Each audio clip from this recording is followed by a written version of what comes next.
Good morning, welcome back to Just Cook. I hope you're all keeping safe and well during these difficult times. This morning we're going to be doing another snack recipe, which is potato puff cakes. They are a adaptation of 2 or 3 recipes that I've used over the years. One of them actually is a recipe from my wife, a Russian potato cake recipe, and I've adapted this to make it a little bit more yummy and a little bit more wholesome. It can be done as a snack, or you can use it as a nice light lunch with something, or serve it as part of a lunch or dinner. So let's crack on and do it. So we've got our ingredients here. So we've got a couple of potatoes. The recipe is on our website as always. 1 onion. We've got salt and pepper. In here I've got some grated cheese, cheddar cheese, and some Parmesan cheese. In here we've got flour, 3 tablespoons of flour, and some baking powder. And then I've got a couple of eggs. As I say, the full recipe's on our website.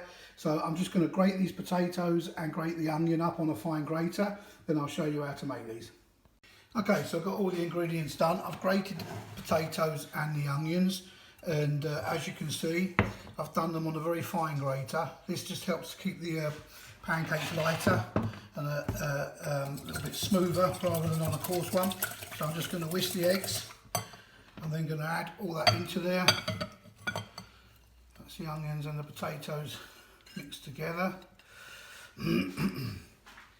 And then we're just going to add all the other ingredients. So the cheese and the Parmesan cheese and grated cheese, flour and baking powder. And then we're going to mix all this together. Can take a good bit of seasoning this. So I'm going to put a good pinch of salt in there and a good pinch of pepper. And then mix all this up together. Let's get that there. And let's get all this nicely combined. Now when we eat these, we have them with sour cream.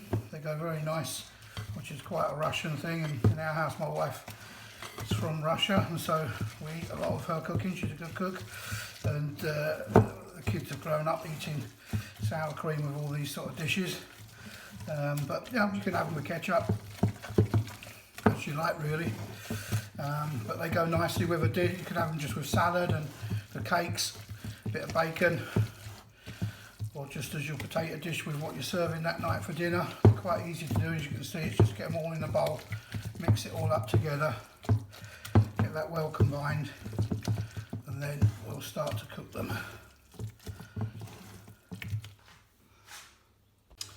So get your pan fairly hot, bit of oil in there, and then just with a tablespoon we're gonna just drop that down, push it down a little bit. Let them puff a bit, fry, get golden brown.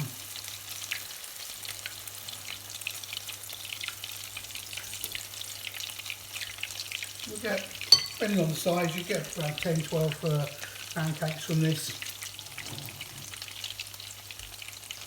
And so I'm going to cook them for a couple of minutes on one side. So you don't want it really, really hot. You want them to get golden brown, but you want them to start cooking through. Then I'm going to flip them, cook the other side, again for a couple of minutes. You can really smell the cheese coming off them, the Parmesan and the cheese melting in there. They're very tasty. So I'll just let them cook, flip them over, and then we'll come back to it. So they've had a couple of minutes on one side, golden brown, flip them over, just let them have a couple of minutes on this other side.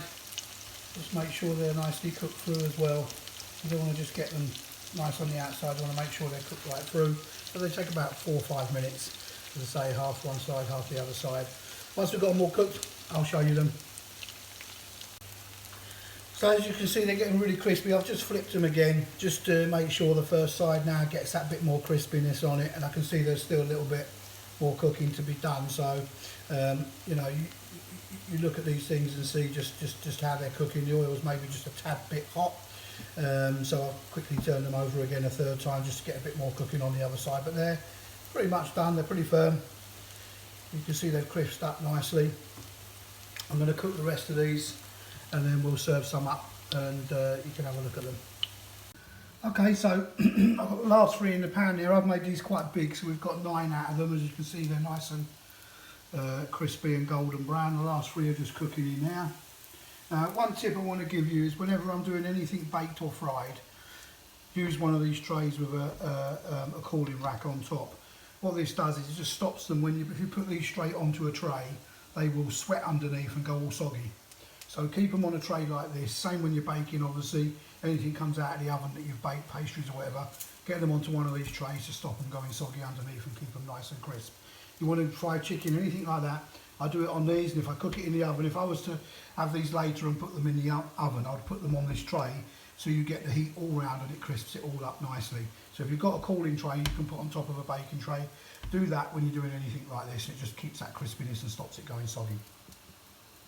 So just a couple of ideas for you on how we have ours. Kids quite often have them with some sour cream like that. I've just got some herbs from the garden, pop them on top just to make it look nice, a little bit tastier, or you could have it just a nice fried egg on top. Looks delicious like that. Kids are just getting up, I can hear them moving about, so they're going to have these for breakfast. So I think there's going to be a few fried eggs, maybe a little bit of grilled bacon with them. But absolutely delicious. Potato, onion, cheese, 2 types of cheese. Really, really yummy. I hope you enjoy making these. Send me some pictures of what you've made and let me know. Give me some feedback. Always good to hear from you guys. Thanks for watching.